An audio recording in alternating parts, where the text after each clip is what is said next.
You too can be a Promaster master. If you watch this tutorial, if you watch this video, I just got off work, but I'm gonna put this in the beginning of the video, so it's gonna be weird. Here we go. Okay, this is the Promaster. This is the post office vehicle that was so elusive to me at one point because I didn't have the training. But now that I do, I'm able to share some secrets with you that you may not know about this vehicle. Just a few. Number one, the radio. Like, I know a lot of you like to listen to the radio while you deliver your mail, or if you do a box route or whatever. If you hit menu, you go to the auto portion and you just scroll with the volume knob here. I like it on personally. That makes it to where I literally you just turn the key on and it turns on. You just have to turn the volume up. You don't have to press the button or anything. You can also adjust, the beeps and stuff, and the time and whatnot, of course, and the moving volume. So if you have it set, you can set it for higher and lower. So depending on your speed, the volume of the radio will actually shift. So if I was going fast, the volume would turn all the way up. If I was coming to a stoplight or whatever and I was slowing down, the volume would decrease. Number two, you see this light? This is actually a button. If you can't see in here and for whatever reason your sensor is messing up like mine always does, I'll be like sitting here like an idiot. You can turn this on, especially like if you're delivering at night. It helps. This one will positively work, so you can just do this one by feel, Bang. Here's another one. This is in the side, like so if you're looking at the back, one right there. There is also a middle position. So there's all the way to the right is off. So let's show you. I'll open this back door here. You can see this one comes on, that one stays off. But if I keep that door open and leave that in the middle, it stays on, and that's always on. So make sure and at least put it in the middle before you leave your vehicle, otherwise your battery's not going to be happy in the morning. If you're right-handed, you'll find that this is by the sliding door here, but you'll find that this handle is not the best for getting out of the vehicle, especially when you have mail typically in your left hand. Like you either have like a stack of mail here and then some mail on your see what I'm talking about? You'll have some mail on your arm and in your hand a lot of times. This forces you to have to use your right hand then and kind of like either step out kind of awkwardly to the side and then have to like cross over your foot when you get out, or you have to like back up and then just do something weird. Anyway, you don't have to do that. There are holes. You don't want to use this one. You don't want to use this one. But this one right here, you'll notice is rounded off on the inside. That damn light. There is a cable in there, but you can push it aside or you can like tape it down. But it's rounded off so you can actually hold this to get out of the vehicle. Okay, I'm setting the parking brake.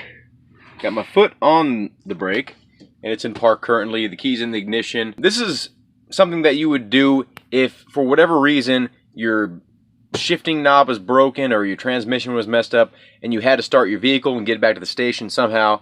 So let's say it's not able to be put in park for whatever reason. You turn your key on, starting up here, and you can actually shift into neutral, right?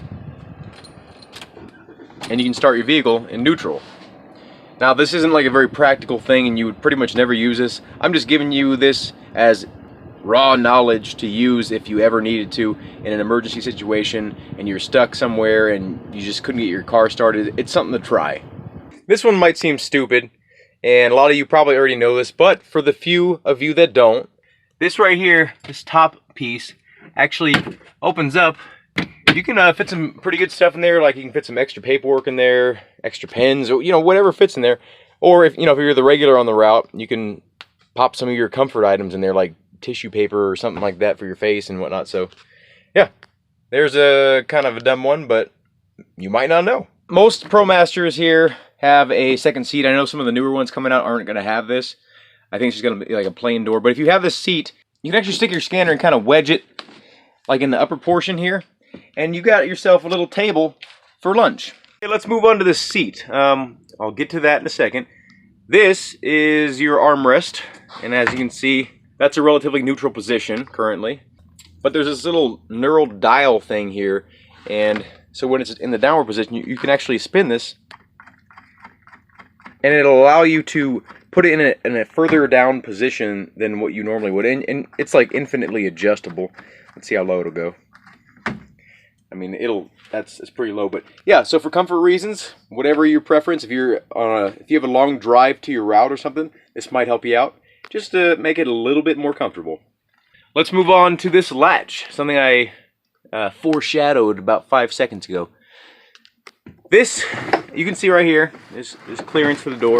But if you're like many people, you like your seat back as far as possible, especially on your brakes. This dial right here on the side of the seat allows you to put your seat back. One thing you'll notice though, once you get to a certain point, that latch is in the way. So if you are on a lunch break, what you can do is open this door a little bit, and you can actually get like an extra inch of clearance, especially if you put your headrest down here. You can get like an extra inch of comfort here. And it allows you to put your seat back even further. Another thing you can do is obviously put your seat more forward. And you can recline it even more. I mean, you can see right there how much it's reclined. And yeah, like this just helps when you're on a break or something, you want to relax. Okay, here's another one. Let's say, you know, everything's locked up, right? That's a lock for all the doors. You can also unlock all the doors. Anyway, so we're locked, right?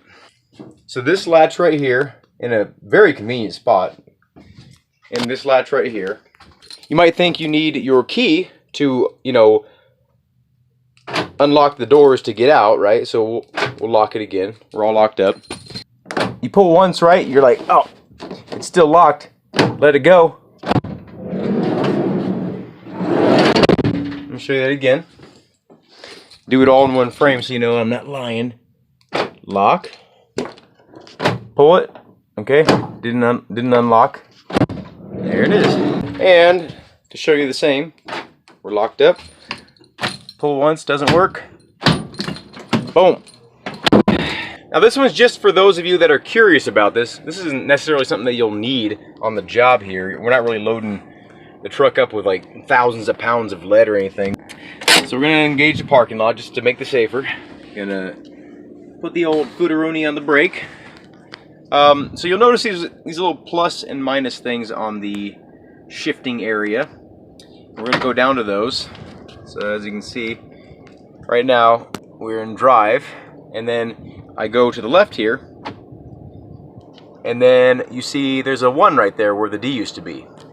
So all that means is we're in the lowest possible gear, and then if we push down on this, we're now in 2nd gear, 3rd, 4th, 5th, 6th, and there's nothing else after that. And you can push it up to, you know, cycle back through the gears. But this is more so, like I said, just for someone that's curious about the plus and the minus there as to what that is.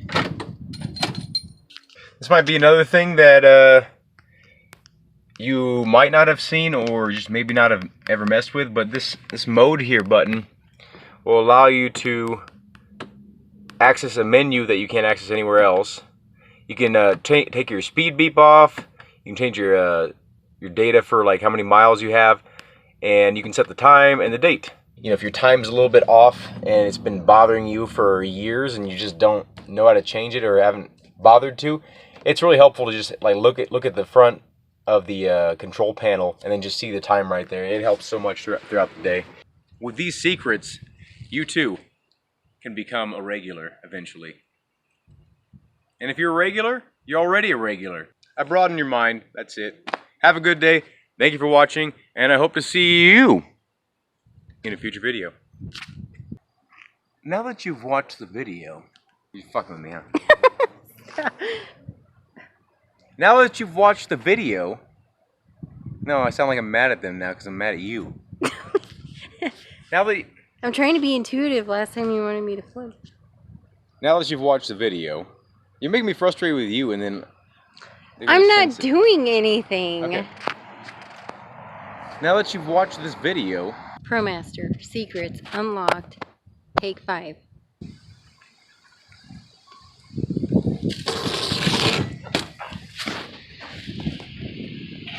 you got a nice